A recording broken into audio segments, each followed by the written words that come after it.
good? It's your boy King Haas, live in full effect. You now tune into another episode of Late Night New York. Right now, I got my man. First of all, let me plug in the station, of course, 90.3 FM WHCR, all community radio. And I got my dude with me. I've known him for years, man. Good vibe, good soul, dope reggae artist, dope musician all together. My dude, Z. Z, what's good, bro? That's what's good. Been a while, man. New York, what up? Yes, sir, man. So Yeah, it's been a while for it's real. been a couple of years, since I interviewed you on my other show, Paparazzi TV. Right. So just let me know what's been going on, man. How you been moving, brother? Man, I've been moving, maintaining, just trying to keep active. Copy. Yeah, man. I got a single out now. Latest single is called "Look Nice." Yeah, you sent that's what you sent to me when the year first came in. Yeah. Dope video, by the way. Appreciate it. That shot that in Miami. Yeah, it looks like Miami. It looks like Miami. Let's keep it in Miami. Definitely. It was an ill view, dope song. So let's talk about the single. Cause I know you for me personally for being more on the political side of things. Right. So this was a nice different part of you or whatever. So what was the motivation behind the single? Switch up. I like to switch it. I mean, I didn't have to switch it up, but I chose to switch it up because a lot of times, we try coming through the political perspective, and sometimes everybody doesn't get it. Right? Sometimes it's easily tuned out. So I'm like, all right, cool. I'm gonna give y'all some ass and titties and let's roll. And catch you on another angle. And that part. And that way it's like, okay, cool. Well, this one's gonna catch you. All right, this video catches you, then you can catch the next video, catch the one after that. It brings you back to it. So I mean, I shouldn't say it like that, but I mean, this one's more sexier, more, Definitely. To broaden the audience, right? See, a wise man once told me sometime before you get him the spinach, you gotta get him the candy. There you go. So I understand that what you're saying. Yeah. So that's what we have to go with it. And it was like, all right, let me take that slant because sometimes people's ears are more perceptive to that. And I'm having fun with it, still putting messages in that song too. Definitely. So that's where I decided to move with it. And from there, it's been getting some really good feedback so far. But like everything else, you still got to push it and do all the legwork and everything like that. Definitely. So I appreciate you for bringing it up there. As an independent artist, I definitely understand the grind and the nature behind that, man. As a reggae artist, how do you feel about the space that reggae music is in as a whole right now? Interesting. It's in an interesting space right now because when we talk about reggae, right? Reggae for the most part still has the same spirit it always did. But I think like everything else right now, it's kind of getting overshadowed by like a lot of the negative that you got out. We all know dancehall is like the child of reggae music, right? And even the position of dancehall, like we're just talking outside and talking about like how music is being perverted. Yeah. Right? Bro was talking about how hip hop was being perverted, how it's changing. Same thing I look at dancehall, right? And some people, a lot of people don't want to talk about it because nowadays we live in a day we can't speak about anything. Yeah, right? If you talk about it, it's like, oh, we're not cool, or we're not. But it's like, call a spade for what it is, right? So in terms of dancehall, I think that it might more move on a negative slant. But reggae still, if reggae is reggae, then it still has that same positive spirit it always had. Right? It's just, who's doing it to keep up that fervor. You got a lot of artists who are out there still doing their thing. On the reggae side of things. I understand. So see, and one thing about reggae music that I always loved since I was a kid, there's a certain, and you talk about positivity, there's a certain good energy that you get from reggae that you don't get from other genres of music. What I mean by that is always like I would compare it to how like old school R&B was back in the 70s when you had like a celebratory feel. You know what I'm trying to say? It was more of a festive vibe or what have you. You know what I'm trying to say? So it's just like with me, when I first was a kid, I really didn't grasp it and understand it. And then once I got to be a teenager, a wise man put me on Bob Marley. And once I started listening to Bob, that changed my whole perspective. So as a reggae artist, the what's the struggle? You know, because I think he's somebody who mastered it. Mm-hmm. You know, someone like him, he's like a once in a lifetime kind of person. Mm-hmm. So it's kind of like how do you struggle as an artist between walking that thin line between, like you just talked about, letting people hear what they need, Mm-hmm. at the same time giving them what they want without compromising Integrity. Yes. Yeah, well, shoot, I think I failed on that side, to be honest. You know, because a lot of times, like, you know, you try to come through another angle, and I guess you could possibly get, you could possibly get like influenced by that angle so much so you forget to come back. Mm-hmm. And I think a lot of times that happens to artists when it's like, okay, now I'm gonna come right back quick. So you know, I'm not gonna preach holier than thou right now, right? I think that because I know what I'm aware of and I know what I'm trying to do, right? I think in a position of like someone like Bob, you know, people call him a prophet, you know, because of his message, how strong it was. He stayed true to the course, you know, and I think those artists who are able to stay true to the course, for sure, there's always some kind of great reward at the end for them. It might not be like as big, like financially or whatnot, as a lot of people want, right? Because we live in a day now where it's like, go for the bag. Yeah, And that's it, right? But I think that like you as an artist, you gotta stay true to who you are. I agree. Right? First of all, if you're able to do that, then I think that, you know, you'll be on the right path, regardless of what type of, as long as you know you're going to do what you're going to do and not get swayed and not going to have to sell your soul, right? To move in another direction, then nah, stay the course. You know what I'm saying? But sometimes, I mean, you know, today's day and age now, everybody's so influenced by the BS that like. Industry is tricky. Mm-hmm. Very. Industry is tricky, but what you have and artists in general have that the artists of yesteryear didn't have is the fact that you could really have your own core audience. As long as you have a core audience, you have not one's people to give your message to, and also a core audience that's gonna go ahead and support you as well as like buying your products and coming out to your shows or what have you. So break down the power of the internet. Good and bad. Good and bad. Good. Let's do the good. Right? Good independence. Right? Not having the ability to listen to anybody dictate to you what you need to do. Right? I remember I had this project one time, I was working with some other folks, and you know, it was like literally 2 people. And we wrote this project, and it's like, all right, so now you're doing the writing and stuff like that. And it's like, all right, if something wasn't right, it was kind of like, okay, well, we don't like this or we don't like that or whatever. And I was kind of struggling with some of that. What's going on with this, right? And I spoke to one of my producer friends, and he was like, he wasn't meant to pass away, right? But he said to me, he goes, now that's, if you having trouble working with 2 people, imagine being in a room with like 40 to 50 people, right? Talking about a bigger level. So the internet definitely gives you room for independence to do what you want to do, how you want to do it. If you got a song you want to put out, when you want to put it out, like there's no real set boundary for what you can do. And I mean, like, you know, the possibilities are like endless, right? That would be good. The bad, however, which is kind of like a catch-22, is that the internet's tricky too, right? So if you don't have a formula of how you're doing whatever, you might not be able to reach everybody, you know? So we know, like, everybody, you know, you got ads and stuff, you got to pay for ads and pay for push and pay for this and pay for that, whatever, if you're trying to get stuff out there. That could possibly be bad if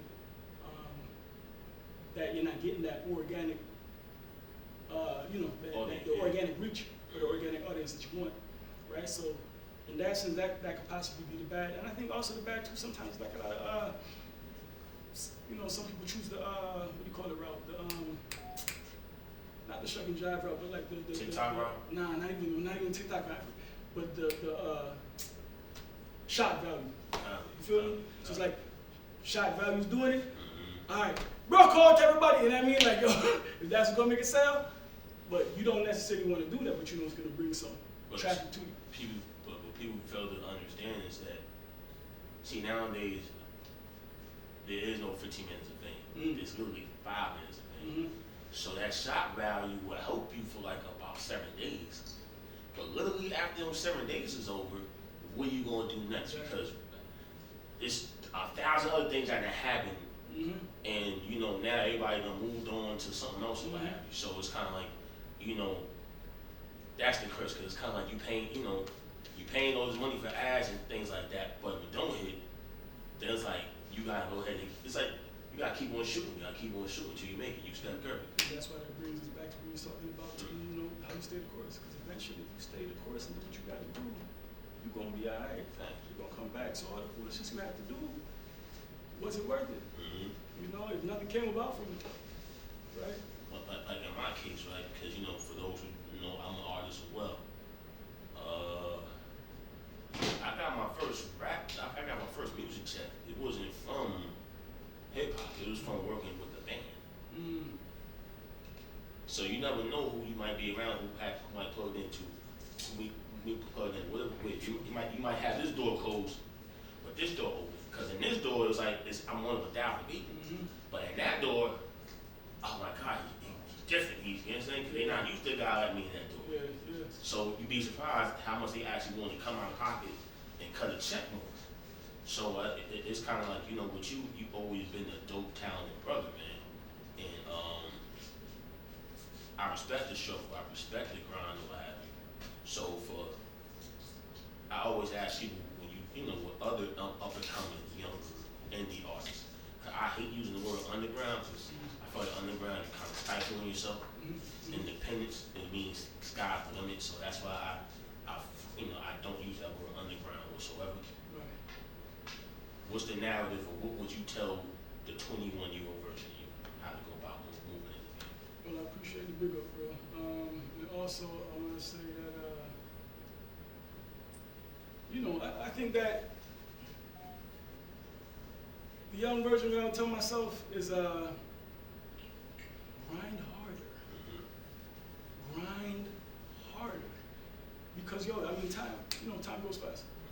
You know what I mean, for real. And I'm telling a lot of youngins too, and that's the next thing. It's like and build a team. You know what I mean? Build a team, because like when you're younger, you're not really using all your resources like that. You got time on your hands. You know what I mean? The bills ain't that crazy. You know what I mean? You ain't got responsibilities with children and all these other types of things. For real, right? So grind harder and get it. Right? So if you're to all the youngins out there, like if you know you have a passion for this and you know you want to do what you want to do with this, like grind, get it. And be serious about your craft too. And don't be afraid about your craft. When you go, you know, you ain't got to wear a billboard on your forehead, but you know what I mean? Talk yourself up. So that's definitely what I would tell my 21-year-old version of myself. For sure. Now, what I was saying at the beginning of the interview, you always have powerful political messages in your music.